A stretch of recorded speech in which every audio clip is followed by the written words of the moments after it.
The Porsche 911 is a car that needs no introduction. What Porsche has done and what Porsche continues to do with the 911 platform is nothing short of miraculous. Whether beating Ferrari in a straight line with the 911 Turbo, or beating everything around the Nürburgring with the GT3, the 911 is an unstoppable piece of history. And there is something in the 911 lineup for everybody, whether you're an automotive journalist, a race car driver, or your everyday man and woman. But this here is not your everyday car. No, this is the 911 991.1 Targa 4S. And this one is mine. Well, it was mine. But as an homage to my faithful and amazing friend, I thought I would make a video on why the Targa is the finest expression the 911 has to offer, and why you should buy one yourself.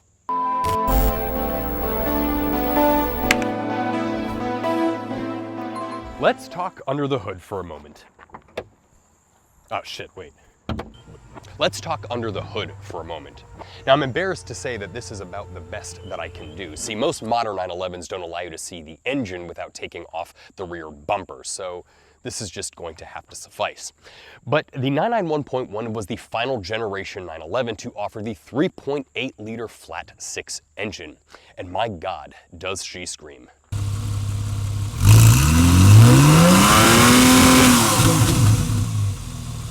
See, I've been in modern 911s and there's just something missing. And it's probably the fact that you have 3.8 liters of naturally aspirated symphony conducting behind your head. Sure, it may not be as fast, but it is absolutely amazing to hear, and it truly enhances the experience. The moment you pop this car into launch control and you floor that pedal and hit that tack line, you know that something amazing is going to happen. You can truly feel it in your spine.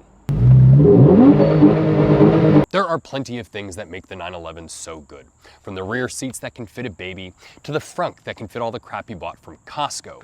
But in this video, we want to concentrate on what makes the Targa so good, and in particular the 991.1 Targa. And it starts with the roll bar. Now, the Targa was invented in the late 60s by Sir Edwin Targa. The idea being that he wanted a convertible that was aerodynamic enough to not mess up his wife's hairstyle. And ultimately, it has accomplished that very well. The aerodynamics of the Targa are fantastic. And of course, the looks are even better. This roll bar is not just a piece of aesthetic pleasure, but it is also functional. If you roll the car, this thing will protect your noggin. Mostly. Anyway, the engineering that goes into the Targa is fantastic.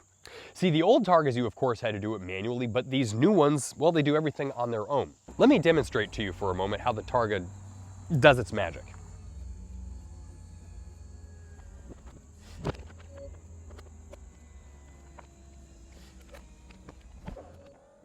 As I said before, the roll bar isn't just for looks, it's also for safety.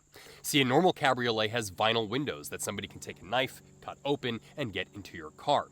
The Targa, on the other hand, is made out of all glass and metal, meaning that there's no easy way to break into it. And on top of that, if you ever encounter bad weather, such as rain or snow, you can put the top up and be enclosed like you would in a normal hardtop car.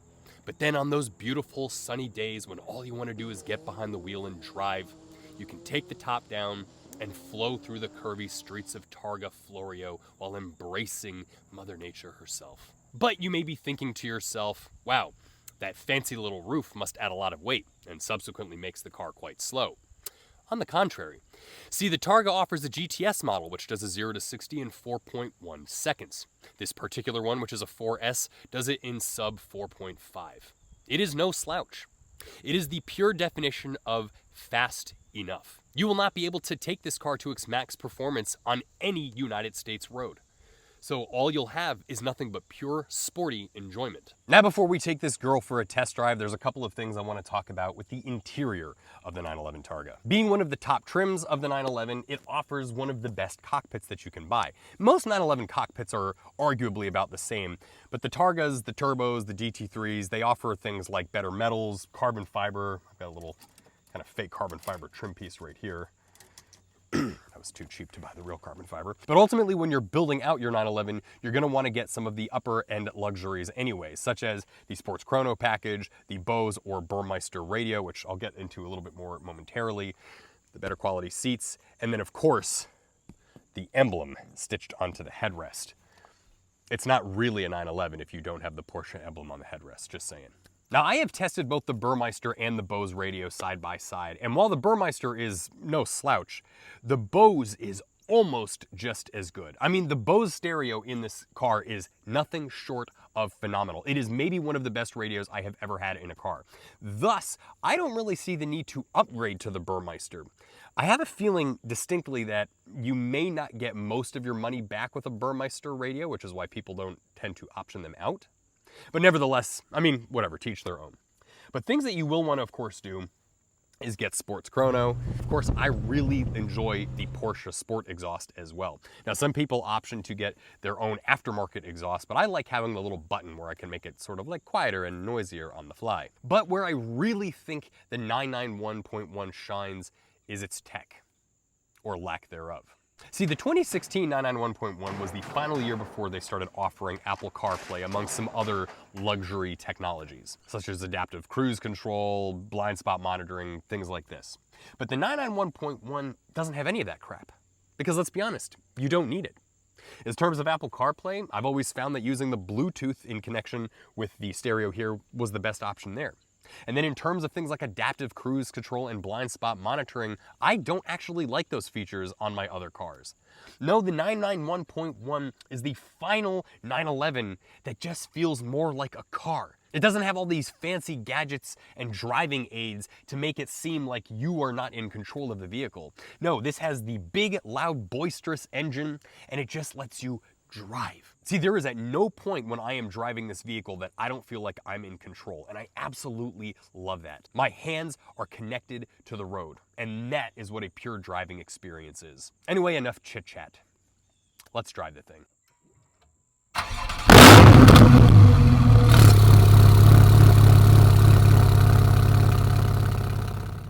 I really love the 911 Targa.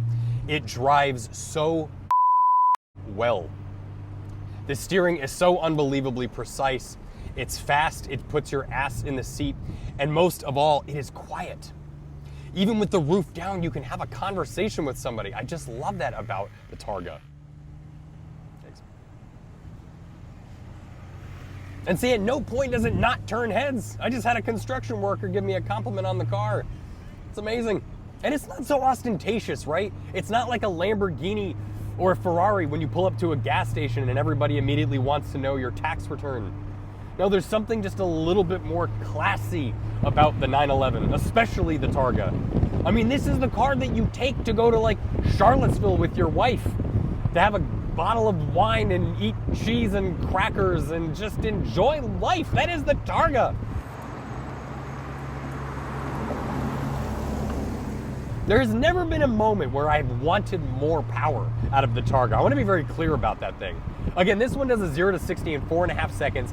It redlines at 7,500 RPMs. I believe the GT3s, or I'm sorry, GTSs do like a 10,000 redline because they've got that like cam pack and all that stuff.